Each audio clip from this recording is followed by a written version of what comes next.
Hello everyone, my name is Big Bear. I'm a Hero Forge content creator and streamer. Who's this guy again? In this video, we're going to be diving into 5 overlapping tips that you can apply to your miniature to improve them. Without applying these tips, you're doing yourself a disservice. With the overlapping ability now available to all users, by the way, thank you Gabriel for telling me this, I was so unaware. You have essentially been given a key that opens the door to endless possibility, and today we're going to take a look at 5 of those possibilities. If you're enjoying this video, consider letting me know in the comments below, and if you haven't already, consider subscribing. It's risk-free! First and foremost, did you just die? Well, sucks to suck. Now, you can show the whole D&D table the misadventures of your spirit flying out of your body. So here's the base draft design that I had. I'll show you guys how to do it. It's very simple. The biggest issue here is just going to be the clipping of the 2 miniatures, but truly it is very simple. As you can see here, I've just actually thrown the miniature into the pose, saved it, and then actually just imported it. There's not much that I felt was needed to be done in terms of design, but again, you can work on the facial expression, you can work on a bit of the body first if you'd like to. For the example, I just put it in here.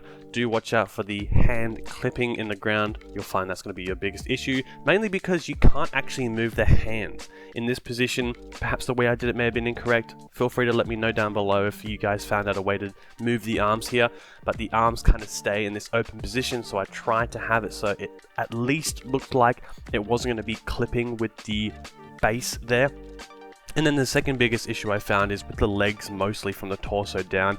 You can see here the clipping just kind of goes through both materials. It just doesn't look very good. So I suggest trying to move the spirit left or right. It just helps, and the spirit's leaving the body anyway, so it does make a little bit of sense. And then truly for the color, it was just one of the diamond colors, just with a translucent. I just changed it to a translucent plastic, which just made it a whole lot better. And then just changed the facial expression to somewhat more of a dead position.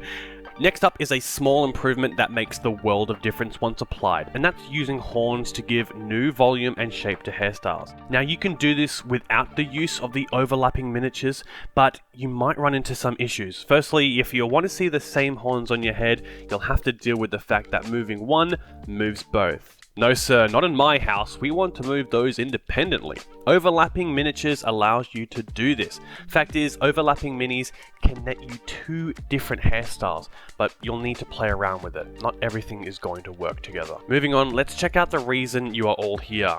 More accessories. With the next miniature, I wanted to just showcase some of the possibilities of having these overlapping miniatures as well. Number 1, I had these 2 shoulder pads that you can only normally get 1 of, and I've had 2 on each side that don't connect by the neck like a traditional cape. Thought that's quite unique.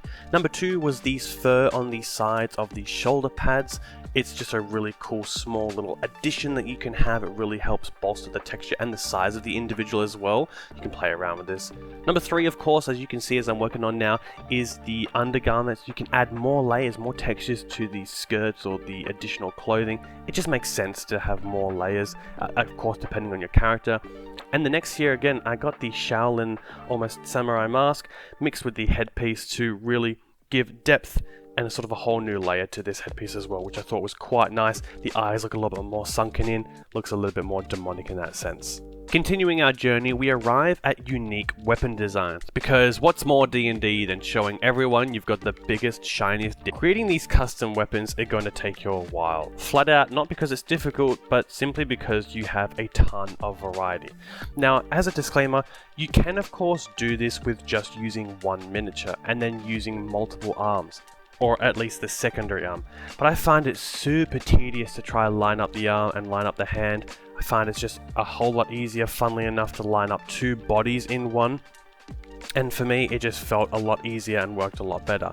Now, I just have this base sword here, but truly you could use anything. It probably wasn't the great example to use. I see down the line I do mix it up with 2 axes to try create this shorter dual axe that I thought was pretty neat as well. And I did have to fix up the arm just a little bit, but because it's already in that position with the first miniature, it just feels a whole lot easier to do. The options that I did there were truly but a few. There is so many weapons in Hero Forge, so the combinations are completely endless. By the way, if you came here for actual tips on overlapping, then I don't know what to tell you. You made the mistake, pal, but I do feel bad for you. So here are the basics. Pose everything first, and I literally mean everything. There ain't nothing like importing your miniature and then trying to change the facial expressions, which I totally did, by the way, and I regret nothing. On a nostalgic last note, let's leave you with what might be the most fun duplicate model idea, and that's showcasing your miniatures at level 1 versus their level now. When I look back at the outfits I chose for my mini versus the updated version, I don't just see a change in my Hero Forge skill. Mainly because I totally ripped this outfit from somebody else's design, but because it brings back the memories of what it took for my character to get where he is now. And it was pretty much genocide.